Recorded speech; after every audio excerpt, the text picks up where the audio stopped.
आपको क्या लगता है इस दिवाली पर भारत की दूसरी सबसे ज्यादा कार बेचने वाली कंपनी कौन सी बनी? अगर आप हुंडई या टाटा सोच रहे हैं तो आपका अंदाजा बिल्कुल गलत है। नमस्ते दोस्तों, आज हम बात करने वाले हैं अक्टूबर 2025 के कार बिक्री के उन आंकड़ों की जिसने सच में गाड़ियों की दुनिया में भूकंप ला दिया है। दिवाली का त्योहारी सीजन और ऊपर से सरकार के नए जीएसटी के फायदे ने मिलकर बिक्री के ऐसे रिकॉर्ड बनाए हैं जो आज तक कभी नहीं बने। ये सिर्फ रिपोर्ट नहीं है, ये भारतीय सड़कों पर लड़ी गई एक बड़ी जंग का नतीजा है। पिछले महीने जो हुआ है उसने सालों से बने सिंहासन तक हिला दिए हैं, लेकिन सबसे बड़ा भूचाल आया है टॉप की लड़ाई में। असली कहानी तो ये है कि कैसे एक पुराने खिलाड़ी ने दो बड़े बादशाहों को साइड में करके सीधे नंबर 1 की गद्दी को चुनौती दे दी है। जी हाँ, महिंद्रा ने जो किया है वो किसी के दिमाग में भी नहीं आया होगा। लेकिन क्या ये जीत पक्की है या पिक्चर अभी बाकी है? वही टाटा ने भी एक बार फिर से हुंडई को हरा दिया है और बेचारी हुंडई सीधे दूसरे से लुढ़ककर चौथे नंबर पर पहुंच गई है। ये तो बस शुरुआत है। इस रिपोर्ट में इतने बड़े बड़े झटके और सरप्राइज हैं कि आप देखकर दंग रह जाएंगे। तो आराम से बैठ जाइए क्योंकि आज सबके होश उड़ने वाले हैं। 14 नंबर पर है जीप। जीप ने पिछले महीने 360 गाड़ियां बेची, जो सितंबर के 300 गाड़ियों के आंकड़े से 20% ज्यादा है। ये 20% की बढ़त सुनने में टकाटक लगती है, लेकिन सच तो ये है कि जीप अभी भी भारतीय बाजार में अपनी सही जगह बनाने के लिए हाथ पैर मार रही है। उनके पास गाड़ियां अच्छी हैं, लेकिन कीमत और मुकाबले के हिसाब से उनका सीन अभी भी ठंडा है। 13वें नंबर पर है सिट्रोएन। इन्होंने पिछले महीने में 935 गाड़ियां बेची हैं। वही सितंबर में ये आंकड़ा 734 था, यानी 27% की बढ़त। जीप की तरह सिट्रोएन भी अभी नया खिलाड़ी है और बाजार को समझने की कोशिश कर रहा है। अब आते हैं 12वें नंबर पर निसान। यहाँ से कहानी थोड़ी दिलचस्प होने लगती है। निसान ने पिछले महीने 2402 गाड़ियां बेची हैं। सितंबर में यह आंकड़ा सिर्फ 1652 था। ये सीधी 45% की खतरनाक बढ़त है। लेकिन रुको, निसान की असली कहानी उनकी कुल बिक्री में छिपी है। पिछले महीने निसान ने कुल 9675 गाड़ियां बनाई। इसमें से भारत में बिकी सिर्फ 2402, तो बाकी की 7273 गाड़ियां किधर गईं? वो सब बाहर के देशों में भेजी गईं, यानी एक्सपोर्ट की गईं। इसका मतलब साफ है, निसान भारत में जितनी गाड़ियां बेच रही है उससे लगभग 3 गुना ज्यादा माल बनाकर बाहर चिपका रही है। उनकी एक कार मैग्नाइट ही उनकी पूरी दुकान का गल्ला चला रही है। 11वें नंबर पर है फॉक्सवैगन। इन्होंने पिछले महीने 3802 गाड़ियां बेची, जबकि सितंबर में यह आंकड़ा 2780 था। ये 36% की शानदार बढ़त है। फॉक्सवैगन की टाइगुन और वर्टस वाली जुगलबंदी काम कर रही है। लोग उनकी गाड़ियों की मजबूती और चलाने के मजे को पसंद कर रहे हैं। 10वें नंबर पर है रेनो। रेनो ने पिछले महीने 5041 गाड़ियां बेची हैं। सितंबर में इन्होंने 4265 गाड़ियां बेची थीं। ये 18% की बढ़त है। ये बढ़त ठीक ठाक है, लेकिन जब पूरा बाजार 23% से भाग रहा हो तब 18% का मतलब है कि आप असल में दौड़ में थोड़ा पीछे रह गए हैं। रेनो को अपनी काइगर और ट्राइबर के अलावा कुछ नया और तगड़ा सोचना होगा। 9वें नंबर पर है होंडा। होंडा ने पिछले महीने 6394 गाड़ियां बेची, जो सितंबर के 5305 के आंकड़े से 20% ज्यादा है। यह एक अच्छी इज्जतदार बढ़त है। होंडा की कुल बिक्री को देखें तो उन्होंने पिछले महीने 10,518 गाड़ियां बनाई। इसमें से 4124 गाड़ियां एक्सपोर्ट की गईं।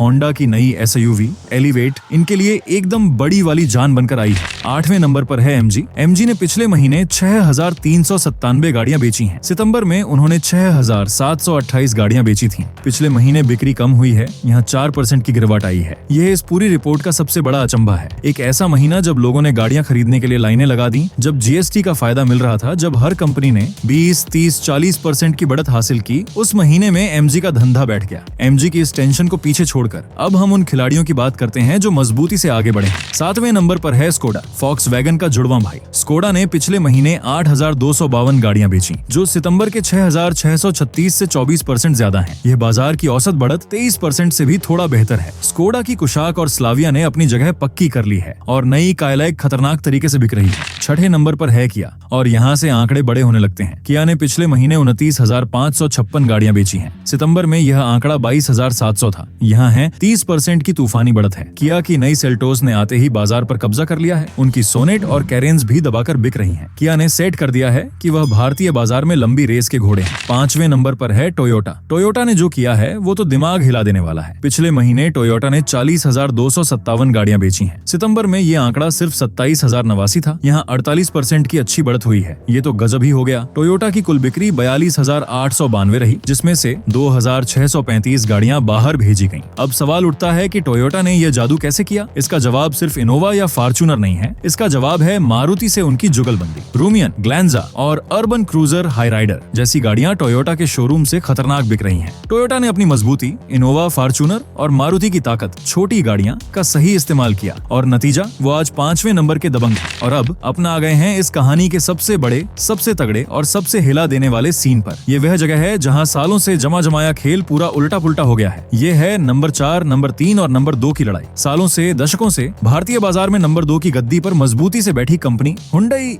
अब नंबर 4 पर फिसल गई है। हुंडई ने पिछले महीने 53,792 गाड़ियां बेची हैं। हाँ, ये सितंबर के 51,547 से ज्यादा है। ये 4% की मामूली बढ़त है, लेकिन यही तो पेंच है बॉस। जब पूरा बाजार 23% भागा तो हुंडई सिर्फ 4% क्यों भागा? ये बढ़त नहीं है, ये असल में बाजार हिस्सेदारी का बड़ा नुकसान है। क्रेटा, वेन्यू, i20 सब कुछ होने के बाद भी हुंडई की रफ्तार इतनी धीमी क्यों पड़ गई? उनकी कुल बिक्री 69,894 रही, जिसमें से उन्होंने 16,102 गाड़ियां बाहर भेजी। हुंडई एक्सपोर्ट में अभी भी माहिर है, लेकिन घर में, भारत में उनकी गद्दी हिल चुकी है। जो कंपनी कल तक नंबर 2 थी, आज नंबर 4 पर है। हुंडई के लिए ये खतरे की सबसे बड़ी घंटी है। अब आप सोच रहे होंगे कि अगर हुंडई 4 पर है तो 3 पर कौन है? टाटा। टाटा ने पिछले महीने 61,295 गाड़ियां बेची हैं। ये सितंबर के 59,667 से ज्यादा है, लेकिन कितना ज्यादा? सिर्फ 2%। ये तो हुंडई से भी बड़ा टेंशन है। टाटा की कुल बिक्री 74,705 रही, जिसमें से सिर्फ 161 गाड़ियां बाहर भेजी गईं। टाटा का पूरा ध्यान अभी भी भारतीय बाजार पर ही है, जो अच्छी बात है, लेकिन यह आंकड़े बताते हैं कि नई नेक्सॉन और पंच का जादू अच्छे से चल रहा है, जितनी उम्मीद थी। और अब वो नाम जिसने ये पूरी बाजी पलट दी। नंबर 2 पर हुंडई और टाटा दोनों को पानी पिलाकर शान से खड़ी है महिंद्रा। महिंद्रा ने अक्टूबर 2025 में 71,624 गाड़ियां बेची हैं। आइए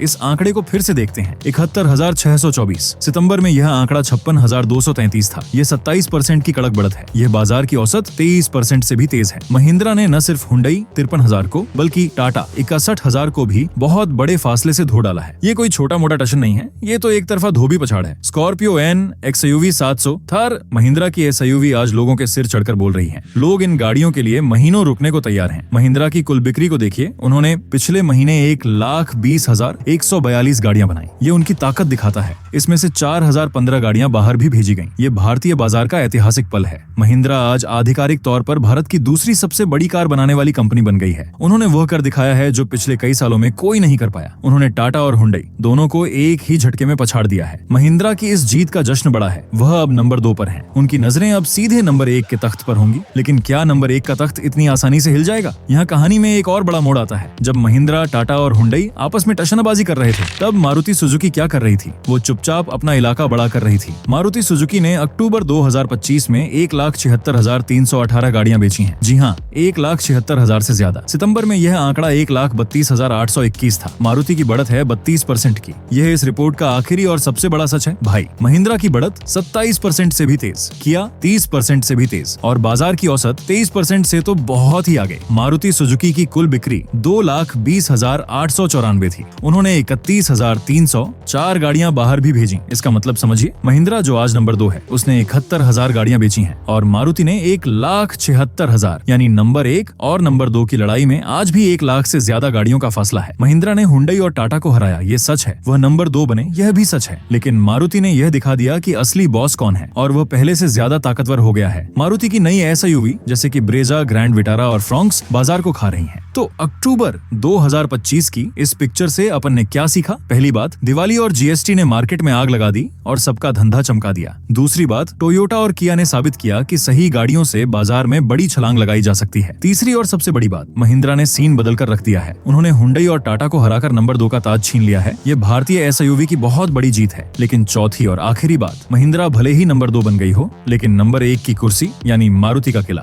अभी भी बहुत दूर और बहुत ऊंचा है। मारुति ने भी इस महीने यह साबित कर दिया कि उन्हें हराना बच्चों का खेल नहीं है। ये लड़ाई अभी खत्म नहीं हुई है, ये तो बस इंटरवल है भाई। महिंद्रा का ये दम, टाटा का ये टेंशन या मारुति की ये बादशाहत, इन तीनों में से आपकी अगली कार कौन सी होने वाली है? नीचे कमेंट में लिखकर बिंदास बताओ।